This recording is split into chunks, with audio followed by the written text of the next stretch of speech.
It's time, Cougar Nation. Cougar Tracks. The best season analysis with BYU insider Mitch Harper on KSL NewsRadio and on video every day on the YouTube page for KSL Sports. Welcome into Cougar Tracks on this Monday, December 29th. I am your BYU insider, Mitch Harper. Audio only today, KSL NewsRadio and audio podcast platforms. Video, technical issues once again with the internet in my home office. So I already know what my resolution is going to be for 2026. We'll have our engineers looking at that here very soon. But don't want to waste any time on that. So much to get to in the world of BYU football and most notably, Jay Hill. The top story of the day. The biggest story in the world of BYU sports right here on Cougar Tracks. So BYU gets a big bowl win, and you'd think that would be the top story today, but it's not. It's all eyes on BYU's coaching staff, and that kind of highlights the crazy calendar that is college football, where a season comes to an end and you want to celebrate it with 12 victories, first time since 2001, but there's no time to really enjoy that. It's now on to the next task for Kalani Sitake and his program, and that task is going to likely center around the coaching staff. It was reported by CBS Sports' Matt Zenitz, a really good national college football reporter. He reported yesterday that Michigan is planning to hire BYU's Jay Hill as its new defensive coordinator under Kyle Whittingham, sources told CBS Sports. Jay Hill's been an outstanding defensive coordinator for BYU, and with Kyle Whittingham now the new head coach at Michigan, it's a tempting offer. Kyle Whittingham spoke to the media yesterday in Orlando, the new head coach of the Maize and Blue. He had his press conference, and he also had a break-off session with the media, and he was asked by a Salt Lake City media member who was in attendance at that press conference, and he asked Kyle Whittingham if Whittingham would be targeting Utah and BYU coaches, guys that he has connections with, and Whittingham noted that's to be determined. He said he's working through that, but he does have a plan, and he added that that should come to fruition in the next week or so. Jay Hill, when you look at this situation, I don't fault the man at all if he goes to Michigan and becomes the defensive coordinator on a coaching staff that's led by a man that he views as a mentor. Kyle Whittingham means a lot to Jay Hill. There's a strong relationship there. There's no question about that. I think for Cougar fans listening to this, they think of the possible scenarios of Jay Hill leaving, and it leaves an uneasiness because many people just point to BYU's success solely being Jay Hill. Jay Hill plays a huge role in BYU's success the past 2 years, but the main man behind all of the success is Kalani Sitake. The man that got Jay Hill to BYU was Kalani Sitake and the vision that he has for the program. And if Jay Hill is officially on his way out, BYU has to respond. And to me, at the defensive coordinator spot, it's tricky because I think Jay Hill is one of the great coordinators in BYU football history. I think he is. He's an outstanding coach. Jay Hill has head coach potential galore to be one of the great coaches in the sport, just like Kalani Sitake is, just like Kyle Whittingham is. This coaching tree of coaches is really good. You go look back at Utah's first coaching staff in the Pac-12 in 2011. So many names that are still coaching and coaching at a very high level in college football and are key pieces to the coaching staffs that they're currently part of. Jay Hill is an outstanding coach. And when you replace an outstanding coach, I think you want to go in two different directions. I think you want to go either one, go from his staff and promote from within in the case of trying to retain as much of the current personnel that you currently have. Or You try to make a splash from the outside, but a guy that potentially has a lot of connections to BYU or the current coaching staff to retain those guys. Because if you don't promote from within, you do run the risk of losing coaches and going in a different direction if it doesn't align with their kind of vision. You know, this is all business. When these coaches are making these moves, it's business. And sometimes that gets lost, I think, on fans, but it's a business. And these coaches sometimes are looking to reset their clock, or if they got an incredible opportunity in front of them that could lead them to the highest of heights in college football or whatever profession it is in football, they're going to go do that and look at that opportunity. The amount of calls that take place with these coaches, I think, kind of blows me away sometimes. Every summer or spring, when you start to settle in with a coaching staff and you kind of talk to people off to the side and you realize, man, they were getting this call, they were getting this. It kind of blows your mind. So every coaching carousel, a lot happens. A lot of calls are fielded. And this one is a really, exciting opportunity for someone like Jay Hill. I think BYU, though, if he wanted to stay, is an incredible opportunity in its own right. But I think that if he wants to be a head coach, maybe the path at Michigan creates a greater opportunity potentially. I'd like to think being the BYU defensive coordinator and tearing it up year after year as BYU's DC would lead to endless opportunities as far as Power 4 head coaches go. But I think for these Power 4 programs, it's a little more glamorous to say, hey, we're hiring the Michigan defensive coordinator compared to the BYU defensive coordinator. Again, that's just kind of optics with college football, how frustrating it is. If Jay Hill does leave, though, I think Kalani Sitake will be more than enough equipped to have BYU in a great position. I don't look at this program being in a spot where they are suddenly going to revert back to struggles that they had in 2022, in 2021. BYU fans tend to sometimes think that Kalani just makes quote-unquote buddy hires. That's not the case. He wants to go with people he knows. That's what coaches tend to do, that have relationships with and contacts and connections with. But Kalani's also shown a willingness to go completely rogue and hire someone that he never worked with before. That was Jeff Grimes years ago. Kalani will do right by BYU and make the necessary moves to continue to elevate the program. And I think what's exciting potentially about this opening, if it doesn't materialize, and again, it's all reports right now, Michigan planning to hire BYU's Jay Hill, but still, you can't deny it is an inviting offer, potentially, for Jay Hill.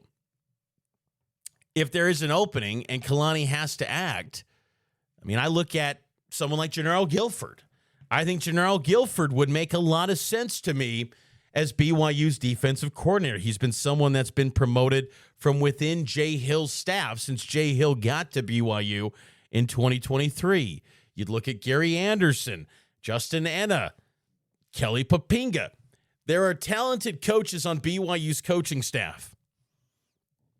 I think Guilford, to me, is one that's really intriguing. Even though he's never been a defensive coordinator, I think that he's got a ton of potential, and he's the lone holdover from Kalani Sitake's initial coaching staff. He's seen it all under Kalani Sitake's watch. Now, if Jay Hill goes to Michigan, does he want to bring General Guilford with him? Possibly. But General Guilford, I think, would be someone that would be really good and worth retaining and promoting and elevating to that defensive coordinator spot. I think he's paid his dues. I think he'd be really good.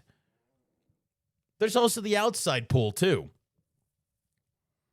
Bruce Feldman put out the name Sean Nua. Sean Nua was someone kind of linked to the search possibly in 2022 when Kalani Sitake moved on from Elisa Tuiaki and ultimately hired Jay Hill. And Jay Hill was his number one. He wanted Jay Hill, but they kicked the tires on Sean Nua. And Sean Nua's never been a defensive coordinator, but a lot of great connections in recruiting. Part of that, maybe it's just solely the brand of USC. Could he get those guys to BYU? But you'd like to think in this new world where BYU is heavily resourced, much greater than they were 3 years ago, much more competitive than they were 3 years ago, winning at a higher level than they were 3 years ago, that those recruits that a guy like Sean Nua gets at USC could come to BYU as well. What about Chad Kahaha? Someone that's been a really good defensive coach during his time at Utah, USC. And with Sean Nua, too, DeAnthony Lynn reportedly going to Penn State, the USC defensive coordinator. So there's a little bit of uneasiness currently, potentially, with the USC defensive coaching staff. And it could create an opportunity where someone's looking to find their next opportunity. And Sean Nua, of course, former BYU player, NFL player, done it at a high level, also coached at Michigan, coached at Navy, coached at a lot of different places. There's coaches out there. I mean, and then you get a little bit creative and think maybe head coaches that have been let go in this coaching carousel looking for a new job that have defensive backgrounds. I think if you really wanted to make a splash and get really creative, someone like a Justin Wilcox, who got fired from the Cal head coach position, someone like him who's got a lot of experience coaching out west, Washington, Boise State, USC, as a defensive coordinator. Any connections with Kalani Sitake? Kalani knows pretty much everyone, but, is that the right move? Because you want that alignment. Kalani wants someone that they has completely aligned with. That's what made Jay Hill so good at BYU and why he's been so good with the Cougars, because Kalani Sitake and him are completely aligned in the way that they see defensive football. And it's not like it's just been doing the same things from what they did at Utah when they were both working together. They've evolved. I mean, BYU is very multiple with their defense and the way they go about their business. And I think the defense has gotten much better. And last year's defense in 2024 was sensational. It was one of the best defenses I've seen really at BYU in the last 25 years. 2020 or 2012 was probably the best one, where they had the number 3 defense in the country. But when you factor in strength of schedule, BYU's defenses have been really good under Jay Hill. So if Jay does go to Michigan, I mean, that is a big void for BYU, but I have a lot of confidence in Kalani Sitake. Whenever he's asked to fill a void, he does a really good job of filling that void and leveling up the program. Let's take a break. We'll get to more Cougar Tracks on around the corners. BYU took down Georgia Tech in the Pop-Tarts Bowl. We'll hit on that next here on Cougar Tracks.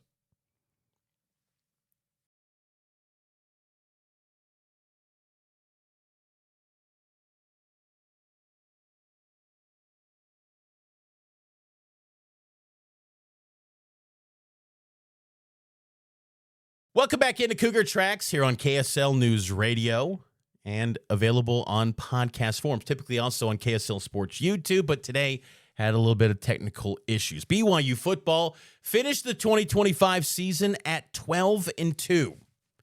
Great year for BYU this season, knocking off the Georgia Tech Yellow Jackets 25-21 in the Pop-Tarts Bowl, the People's National Champion. The Pop-Tarts Bowl put out quarter zips for fans to purchase, and they were $135. I'm thinking, I like the Pop-Tarts Bowl merch, but are you kidding me? $135? No thanks. Huge win, though, I think, for BYU. I don't know if it has any carryover to next year. I just really don't buy into that anymore. I don't think it has any sort of carryover, especially if there's changes with the coaching staff. But it's a nice exclamation mark to a season that was one of the great seasons in BYU football history. And I think what you saw in that game is that Bear Bachmeier can single-handedly win a game with his arm. And it did help in the second half when Jovesa DeMooney started to give you some proof of concept and show some flashes there of his ability and his speed as well. Georgia Tech's not the greatest team on the planet. I mean, no one's going to say that was a world beater, but nationally ranked team, ACC, Power 4 team, BYU, probably not the greatest of performance by BYU after a long week of amusement parks. Seemed like there was a little bit lull with that team, but they responded. They scored 15 unanswered in the fourth quarter, and I thought Bear was tough. I mean, he was hobbled with that ankle injury, and he still put together a nice performance. And credit to Aaron Roderick, too, who, as we heard earlier today on our sibling station, the KSL Sports Zone, Aaron Roderick's got a relationship with Morgan Scally. We know that. And, I'm sure there'll be some calls that he could field for opportunities as well. But, he's got complete autonomy of BYU's offense. I think he's done a really nice job with BYU. Sometimes you want to see a little bit more explosive playmaking ability from this offense, but I think for the most part, BYU's offense was really steady and sometimes a little bit methodical, not as explosive as you'd want, but again, solid. And that's what BYU's win against Georgia Tech was, solid. It was a really good win and a nice exclamation mark to an outstanding season for the Cougars. I mean, this is a year 12-2. Don't take that for granted. And to do it in a year when you're only in year 3 as a power conference member and you're getting to 12 wins. These are special times for BYU sports. And Kalani Sitake is leading the charge for BYU. I thought, and to do it to win that game without LJ Martin, without Jack Kelly, 2 of your stars, and you still get it done. That's what you like. That's why you still play these bowl games, even though you can question the value of those games. But when you win it, man, that's a lot of feel-goods heading into winter conditioning and spring ball, which is only 2.5 months away. Special year for BYU football, special times for the program, but now it's going to be an exciting offseason. Focus is going to be retaining the staff as much as possible, retaining the roster. It's challenging on fans. The transfer portal is opening later this week, and we're going to have a lot of coverage on that portal for BYU. 4 players have already declared their intentions to enter the portal, and all 4 of BYU's guys thus far have been cases of players that have not been seeing the field at all. So no impact guys have declared their intentions to go portaling yet. But you can never assume someone's not going to. But BYU is better than most with their retention because of the culture that Kalani Sitake has built. And if they can continue to retain the staff and these players, big seasons lie ahead for BYU in the future. And that's all you can ask for as a fan of the program, is that they continue to be in that conversation with the playoff, with Big 12 championships. And Kalani Sitake is the perfect man to make that happen for BYU. That's going to do it for this edition of Cougar Tracks. I hope you enjoyed it. Make sure to subscribe to the show wherever you get your podcasts, and we'll be back tomorrow with video as well, right here on Cougar Tracks. And it's powered by KSL Sports.